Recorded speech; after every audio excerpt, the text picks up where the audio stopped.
Good morning students, I welcome you all for the online class of economics. Today we will be going to start in our online class Producers Equilibrium chapter.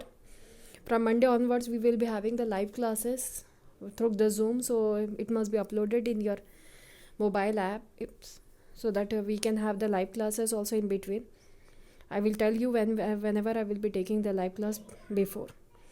So today we will be having the video of this producers equilibrium chapter. In this chapter we will be going to learn how the producers maintain the equilibrium, that is the investment what they are doing in the business so as to get the returns in the form of profit, that how they are balancing, that we will be going to learn in this chapter producers equilibrium. What does producers equilibrium mean, student? Producers equilibrium refers to a situation of profit maximization. A producer strikes his equilibrium at that level of output where profit is maximized. Any other level of output will yield lower profit, lower than the maximum. Profit is generally calculated as difference between total revenue and total cost. So hence the meaning we have already learnt in concept of revenue chapter, that revenue is not the total profit, it is a part of the profit. So total revenue and total cost constitute and form the profit. So let us have the formula of profit there. TR minus total revenue minus total cost. Okay, total revenue is that cost in which cost of the product plus profit is included. Okay, so from that total revenue, when we will deduct total cost, we will get the profit. So total revenue is deducted from total cost so as to get the profit.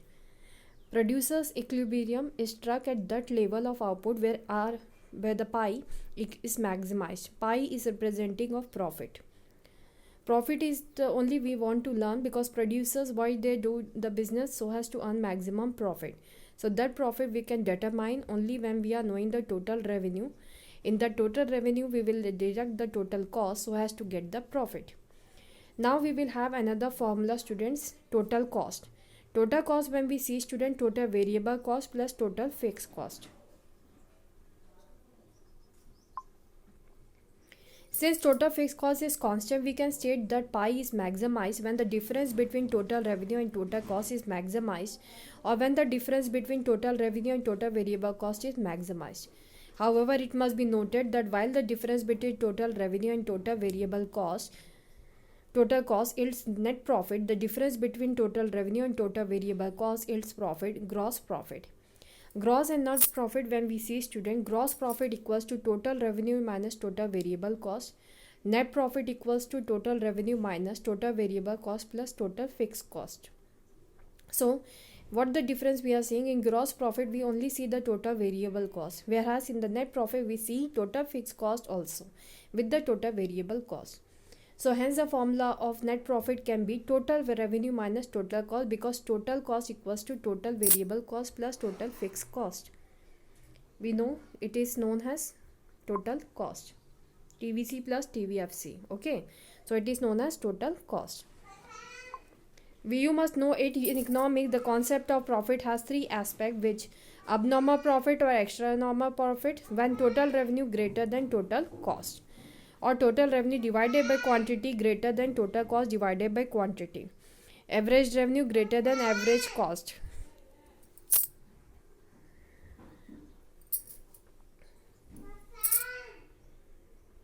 Normal profits when total revenue equals to total cost. Total revenue divided by quantity equals to total cost divided by quantity. Subnormal profits, when we give, it shows average revenue always less than average cost. Then we will see subnormal profit or losses. Okay. Next, if normal profits we see only average revenue equals to average cost. A situation of normal profit when total revenue equals to total cost need to be properly understood. A doubt may come to your mind, where are profits when total revenue and total costs are equal to each other? Where are profits when the producer is only covering his total cost of production? The answer for this type of questions is that in economics, normal profits are a part of total cost. Normal profits are determined as the minimum return that the producer expects from his capacity invested in the business. If this business returns is not available, he will withdraw the capital from the existing use and shift it to some different use. So this is the student why we are having why in case when the average revenue equals to average cost or average revenue is less than average cost, then also the profit is gained by the producer. How it is managed? By the profits are defined as the minimum returns that the producer expect from his capacity invested in his business. If this minimum return is not available, he will withdraw the capital. It means the investment or the production capacity will be reduced by the producer. Normal profits are generally the minimum return that the producer expect from his capital invested in the business. Every businessman, whenever they try to start a business, they always thinks about the normal profit.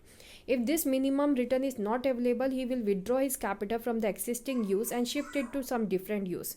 It simply says when the businessman is not able to earn even the simple normal profit, definitely what the businessman will be doing, they will be withdrawing the investment from the market. They will be doing investment in some other business instead of investing in that business which is not profitable, even not giving normal profit to them.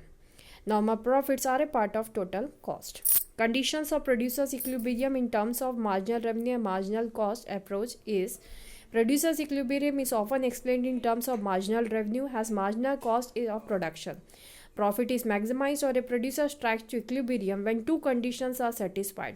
Marginal revenue equals to marginal cost and marginal cost is rising. Marginal cost is greater than marginal revenue beyond the point of equilibrium output. Let us understand the significance of these conditions with reference to table number 1. Marginal revenue, marginal cost and producer's equilibrium. When we see students, units of output you can see 1 to 11 and marginal revenue and marginal cost.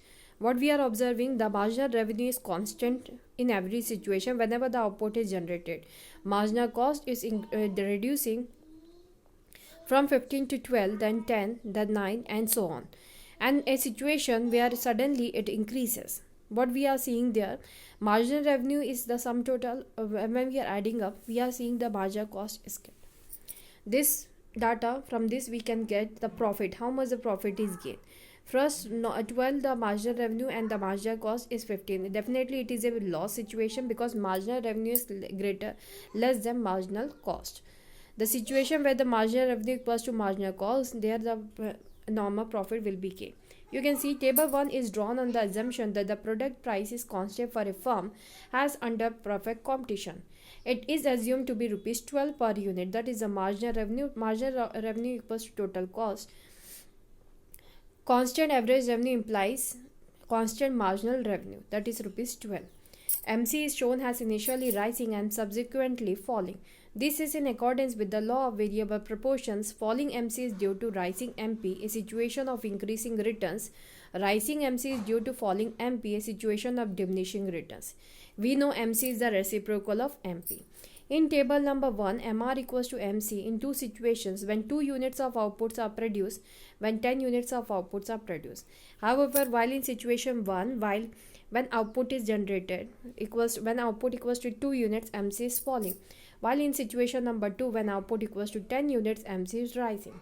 As noted earlier, a producer will strike his equilibrium only when MC is rising, implying that the equilibrium will be struck when 10 units of outputs are produced, not when 2 units of outputs are produced. Reason is very simple. Given the price, falling MC only increases the difference between total revenue and total variable cost. So that total revenue minus total variable cost tends to rise, or that profit tends to rise in a situation of falling MC. Accordingly, it would be an irrational decision for a producer to strike his equilibrium in a situation of falling MC. It is only when MC is rising that a producer would strike his equilibrium. Thus, equilibrium will be struck when MR equals to MC equals to 12 and MC is rising. The producer will maximize profit when 10 units of outputs are produced. Let us illustrate this point further with reference to table number 1. When output equals to 2 and MR equals to MC and MC is falling, total revenue equals to sum of MR. So that way we can see, students, in the next class we will have some practical questions related to this particular topic. Thank you for today's class. Have a nice day.